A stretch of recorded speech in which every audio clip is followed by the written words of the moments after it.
This is the story of 10 heirloom beans that Appalachian families kept alive for generations, passed hand to hand instead of bought from a catalog. Today, we're looking at exactly what these beans were, where they came from, and why an entire regional food tradition nearly disappeared before anyone thought to write it down. Let's start with the person who made sure most of this history survived at all. The man behind the beans. 40 years. That's how long Bill Best spent as a professor, coach, and administrator at Berea College in Kentucky before retiring in 2002. Retirement didn't slow him down, though, because it finally gave him time to focus on something his family had quietly been doing for generations: saving bean seeds. A PhD in Appalachian studies sits behind his name, and farming runs through his family on both sides. Seed saving and collecting fell mostly to the women in that family, and when their legacy eventually landed in Best's hands, it didn't arrive as a filing cabinet or a neat scrapbook. Freezers full of beans showed up instead. The same year he left Berea College, Best organized the Sustainable Mountain Agriculture Center near Berea, Kentucky, and his goal reached well past nostalgia. Farmers in this region, he argued, didn't have to abandon their land for off-farm jobs just to get by, and the products they grew could compete with industrial farms on quality alone. The heirloom market, as he described it, was a flower still in the bud, just waiting to open. That mission turned into a book by 2013. Saving Seeds, Preserving Taste. Heirloom Seed Savers in Appalachia came out through Ohio University Press, documenting dozens of bean, tomato, corn, and squash varieties alongside the family stories attached to each one. Age eventually pushed the center's work toward Gatesville, North Carolina, and today, Best's sons and daughter carry it forward. None of that explains why the beans needed saving in the first place, and that part of the story matters just as much. Why these beans almost disappeared. Best had a blunt way of putting it. "I couldn't believe how bad the Blue Lake bean was," he said, describing one of the commercial varieties that had replaced old family beans in most American gardens.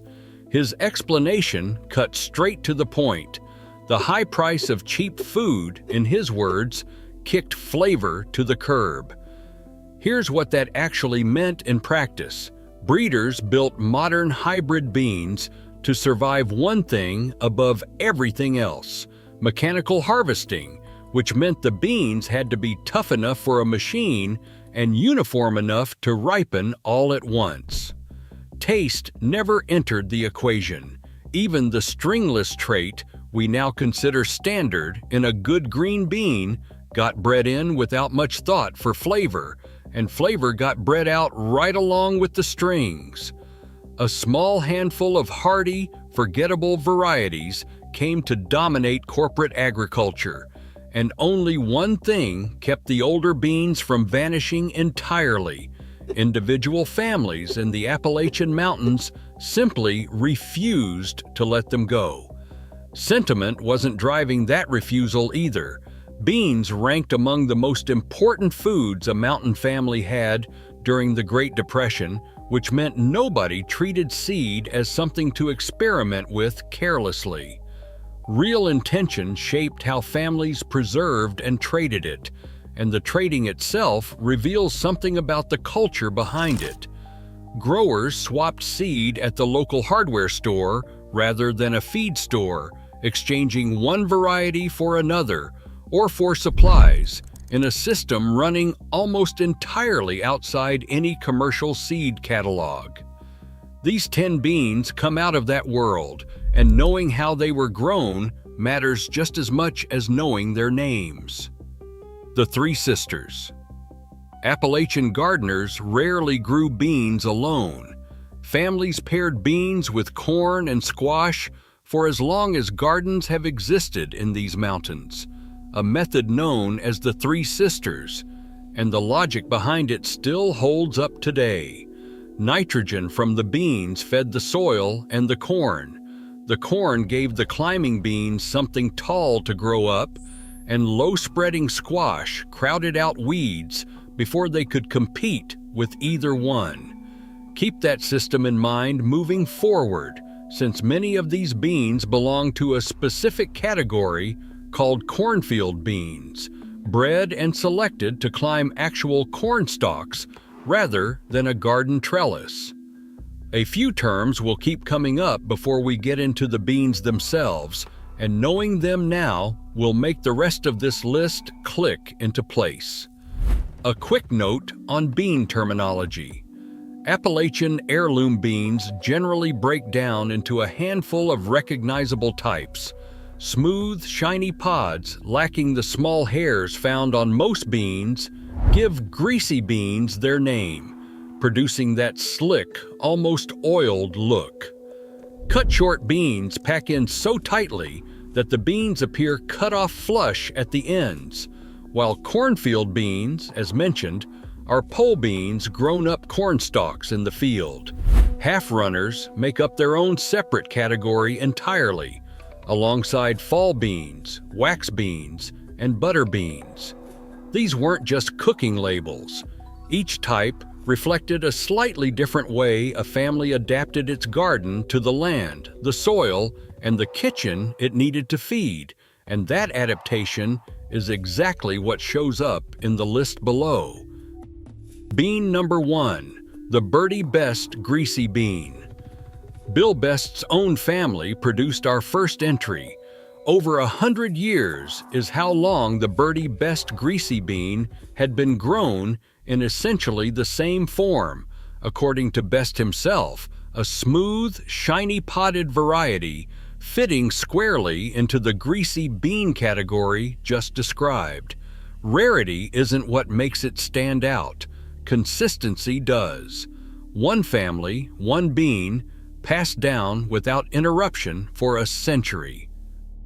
Bean 2, the Margaret Best, Greasy Cut Short. Staying with the Best family, our second bean carries the name of Bill Best's own mother.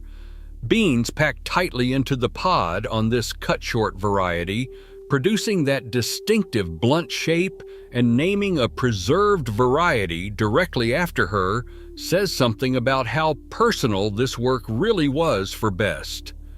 These weren't abstract agricultural specimens sitting in a research file. Family is what they were, planted every spring like a kind of memorial.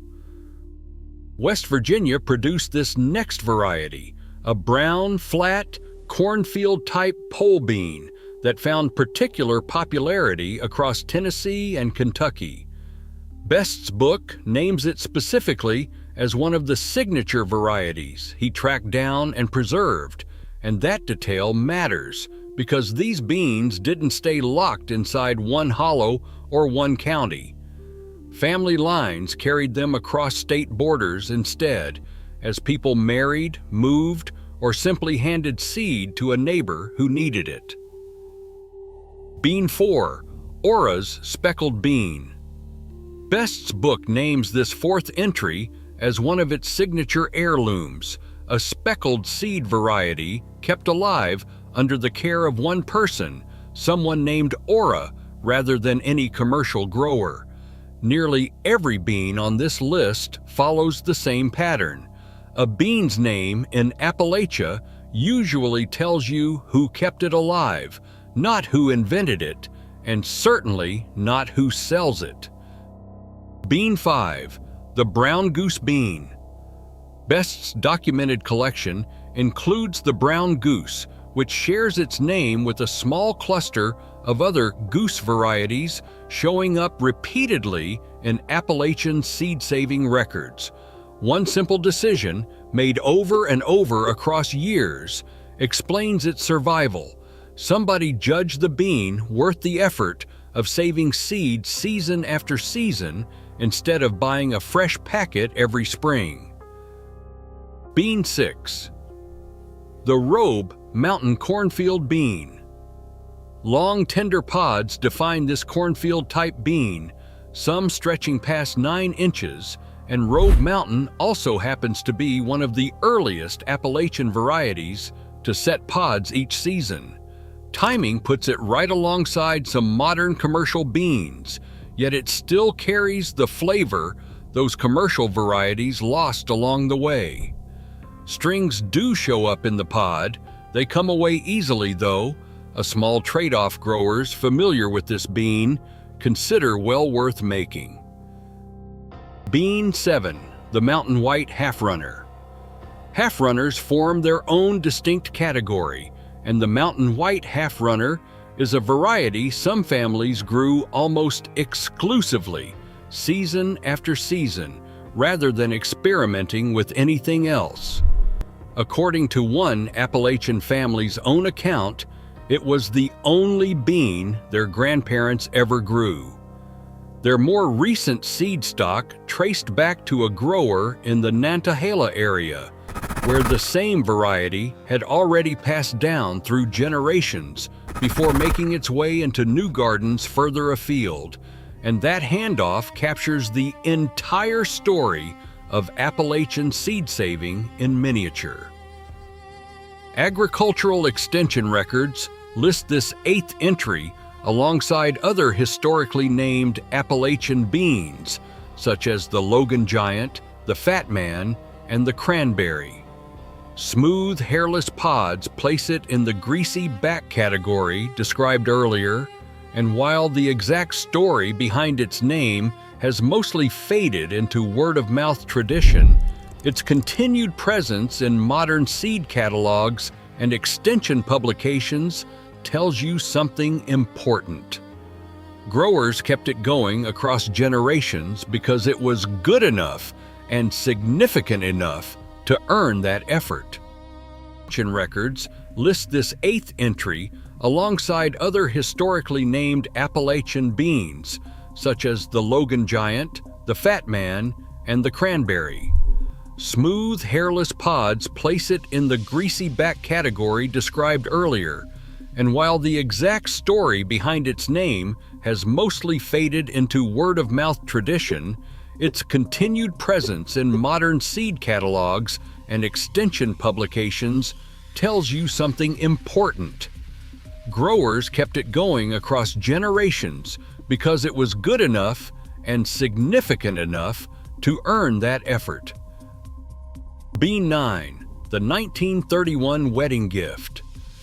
Bean precision sets this next bean apart from nearly everything else on the list because we know exactly when and how it entered a family's hands. 1931 is the year a Kentucky woman named Mildy Faulkner received this multicolored bean as a wedding gift, and her daughter, Louise Bennett, later inherited the seed directly from her. A researcher named Brooke Elliott eventually collected and documented the variety as part of a broader effort to catalog Appalachian heirlooms. A wedding gift from nearly a century ago, still being grown and still being handed down, isn't just a vegetable, it's family history you can actually put in the ground. Bean 10, the culture behind the collection. Our final entry isn't a single variety at all. What matters more here is naming the practice that made beans 1 through 9 possible in the first place. Every source on this list repeats the same detail. These beans survived because people traded and shared them informally, at hardware stores, between neighbors, within families, completely outside any commercial seed system. That quiet, persistent culture of Appalachian seed saving is really the 10th item here, and it's the one best spent the second half of his life documenting before it disappeared for good. Bringing it all together. 10 beans and one larger tradition tell the story of how Appalachian families quietly held on to their own food culture while the rest of the country moved on without it. Not one corporation saved these varieties.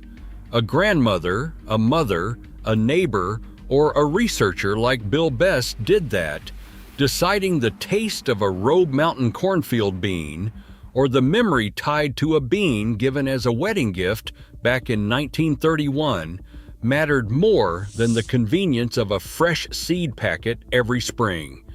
Best said it about as plainly as anyone could: the high price of cheap food kicked flavor to the curb. What remained standing after that happened is this list of 10 beans, proof that in the hollows of Kentucky, Tennessee, West Virginia, and North Carolina, people simply refused to let flavor and the family history tied to it disappear along with everything else. That's our list of 10 forgotten Appalachian heirloom beans.